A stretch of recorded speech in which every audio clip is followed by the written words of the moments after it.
Knock, knock. Kids at the door. So I'm pretty much done talking, but I feel like it's rude to just leave on a scolding note where I tell you not to say things like that to people who are going through rough times.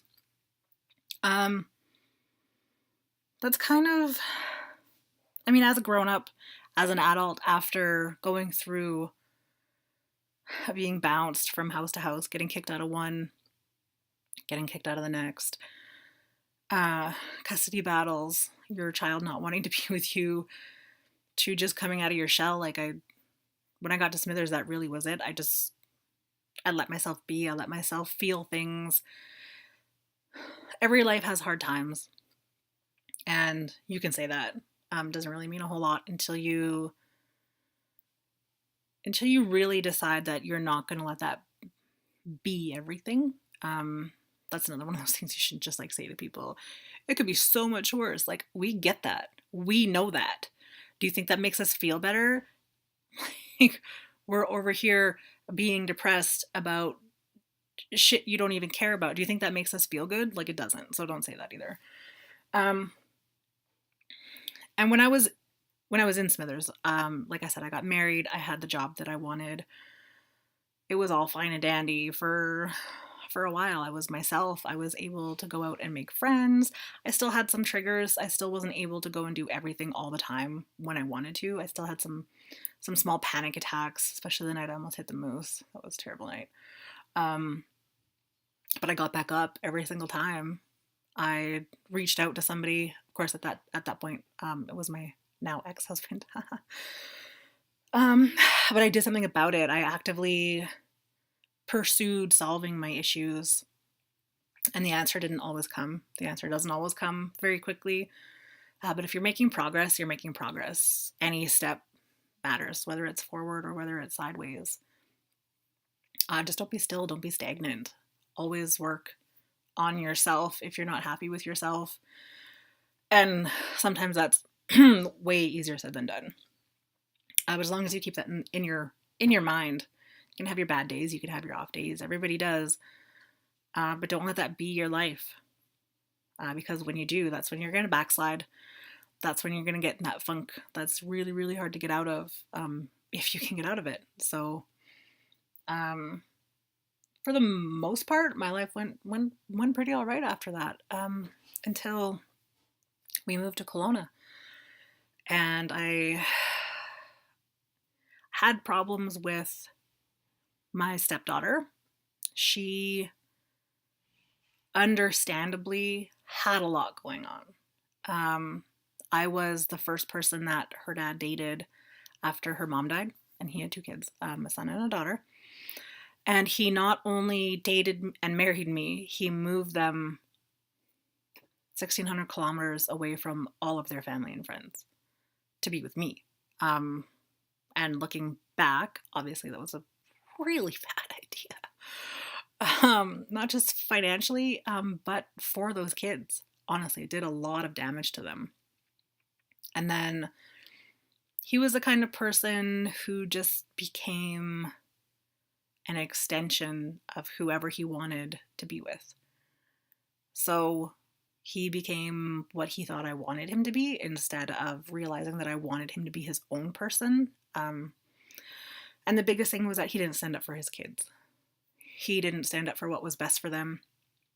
And that led to a lot of really terrible times. In all honesty, we shouldn't have gotten married. He shouldn't have moved to Smithers. We shouldn't have moved to Kelowna together. And leaving him was the best thing I ever did for his kids. 100%. And that kind of sucks to know that you were bad for kids. Like, you were damaging to them. I 100% was. So I won't get into all of the details of that mess because it's quite a big story. But for the purpose of this series, this 3-part series now, I will share my depression experience during that time, because I almost ended up being committed to a hospital, and I met one person who I thought was going to be one of my best friends for a long time. And I was wrong. But now I am friends with her now ex-husband, and I wouldn't trade it at all. He's a super, super good person, like good people. I would trust my life with him. I would trust my kids' lives with him. I have nothing bad to say about him. He just is a good person. Like deep down, you know, when you look at someone and you just know, and he's that person. So I don't regret losing that person's friendship. I wish things had gone a little differently. But it's not really my story. That's her story. So um, I ended up at this group because I was really, really, really depressed all the time. It wasn't sometimes, it wasn't now and then, it wasn't like at nighttime, it was all the time. I was unable to find a job, which is weird because it's that's not what's weird. It's weird that it bothered me so much because I hadn't worked my whole life. I was on, excuse me, I was on disability for a long time. I didn't work. Um, but coming from being the manager of a store to not being able to find part-time retail work just killed me, honestly. Um, I couldn't find work. I was having problems at home, like with our whole family, not just the stepdaughter, but like all of us were kind of having problems together. It was a new place. Everybody was stressed out. I would wake up in the morning, drive my kids to school, go back home, sleep until it was time to pick them up from school, and there were no buses. So I would have slept all the way through that if there had been a bus, but there wasn't. So I would pick them up, come home, go back to bed. Sometimes I would watch a movie. My husband would make dinner. I would eat it on the couch, not with my family. And I'd go to bed and do it all over again. When I reached out for help that time, it was a little intimidating because the office that I went to in Kelowna was full of emotion, like really, really high intense emotions. And I feel that shit, like physically. I do. I actually feel it. So it's hard for me to have my own emotions and be in a room with other people who have these really intense emotions because they're all valid. It's like, you know, when somebody is faking being upset, it's obvious to me because I don't feel like they're upset. Um, they're all really valid emotions, and that's why they're there. They're reaching out for help also. And witnessing people's frustration, where, what do you mean they canceled? This is the third appointment. Like, I hear that all the time where people are trying to get help and they're just, for one reason or another, like the perfect storm, perfect set of circumstances, whatever it is, they're just not able to get these appointments and whatever. So that was really, I wouldn't say eye-opening because I've seen it before, but it was also kind of surreal because I was getting help and they weren't. And so I felt kind of guilty about that. But I've always been really honest. Like if I'm going through a questionnaire for something, I'll be honest, you know, like I'll rate myself appropriately. I have no problem doing that. And so when you find somebody who's doing an intake like that, who actually believes the numbers that you're saying are not made up and they're not downsized and whatever, it's kind of nice. So due to that intake, when I went for my first actual appointment with the therapist, um, when we were done it, he actually had let me know that based on the intake, he wanted to have me committed to the psychiatric ward at the hospital. But after speaking with me, he really felt that I was not a threat to anybody, or myself.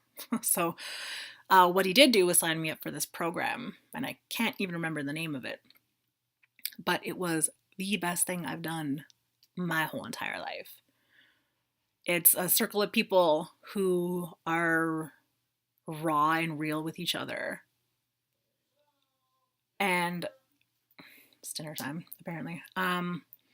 Going through that process is what gave me the strength and the knowledge that I needed to leave my husband. And gave me a lot of really good tools to use myself, to not have to rely on other people for help. Max program, Mac, something like that. Anyways, it gave me the toolbox so I could pull out whatever I needed to sort of do the processing in a way that worked for me without throwing rocks or punching pillows or anything like that. And it kind of opened my eyes to the fact that I am codependent on people sometimes, and not in the way that is typically associated with that word. I wasn't, I didn't rely on people for help, but I kind of needed people to need me, was my codependency. So once I came to that realization, and it was kind of a surprise, I was able to work on that. And because it was so eye-opening, I got like a fresh look at everything. It was like actually everything. Um, it's weird to say that I didn't need help after that, but I didn't. I actually haven't been back to a counselor or therapist or anything like that since. Still using that toolbox. I don't have any of the papers, any of the exercises, anything like that. But what I did learn in those 7 days, I use on a weekly basis. And that's why I really think finding the person, finding the program that works for you can change your whole entire life, because it has for me. It really has. I was able to go into my family doctor and say, like, look, these are the symptoms that I'm noticing in myself. This is what I think is going on. And he said, valid. I actually have a really good family doctor, which I'm really appreciative of. And he was like, okay, I totally understand why you feel that way. This is what I think is going on. So let's try this medication. If it doesn't work for you, we can either stop it, like wean you off, or we can try something else or whatever. But this is like the first step. And here's a number for a counselor if you want it, blah, blah, blah, blah, blah, blah, blah. So I didn't go to counseling. I started taking Prozac, actually. And besides the MAC program, that is the best choice I've ever made for my health. It helps me process on my own, where before I, like, my emotions be the bipolar 2, up and down and up and down and up and down, fast and hard. But this kind of, there's still ups and downs, but I'm able to process them properly. I'm able to recognize them, to see what's going on, to see what my next steps need to be. And sometimes I need to be angry, sometimes I need to be sad, sometimes I need to be extra happy, and I know that I have to go through those things in order to deal with whatever it is that's going on. And I used to be really, really anti-medication, really, really anti-medication. And this is the best thing that I've ever taken. I can't imagine my life without it. Probably would be divorced for the second time already. And I say that jokingly, but it's probably true. I'm very sporadic when I'm not on the Prozac. My emotions are really high. My expectations are really high of other people for some reason. And I'm not able to accept any kind of compromise. So what Prozac does for me is it really just helps me be myself, the way that I know I'm supposed to be. It doesn't change me. It doesn't enhance me. It just makes me me. So even though you might think that you don't need or want a medication, don't close your mind to it. Don't close your mind to anything. That doesn't just go for medication, but counselors, psychiatrists, groups. You know what I mean? Like, it might be weird to be like, yeah, I'm going to go sit in a room full of people and like talk about my problems. My introduction on my first day to that program was, hi, I'm Michelle and I cry a lot. And I started crying right there. You need to be vulnerable. You need to let yourself be vulnerable. You're going to screw up. Everybody does. You're going to learn what works for you. You're going to learn what doesn't work for you. And sometimes learning what doesn't work for you can be more beneficial than learning what does work for you. Because we change all the time. What works today might not work tomorrow. So Don't ever stop trying. Don't ever stop trying to get help. Don't ever stop trying to find the person that you connect with. And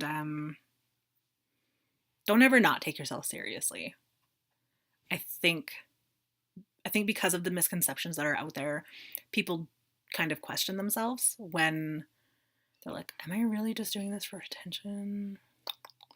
Um, you're not going to purposely inflict pain and wounds on yourself if you're just doing it for attention. Most of the time, um, you're going to do it because you're really just not healthy and you need to get healthy. So don't question yourself. Don't doubt yourself when it comes to that kind of stuff. Like if you think you need help, get help. Do it. It's I know it's not that easy, but that's the first step and you have to take that first step. So um, I don't ever I don't ever regret the stuff that I've gone through. I don't resent it. I'm grateful for it because it's made me who I am. And I wouldn't be here. I wouldn't be married to my husband. He's amazing. I wouldn't have my kids. I wouldn't have my family, my friends. I wouldn't have any of that if I hadn't gone through all of this. I wouldn't be the person that I am. So don't hate that you're going through it. Don't regret it. Just go through it. You need to go through it. So no time like the present, right?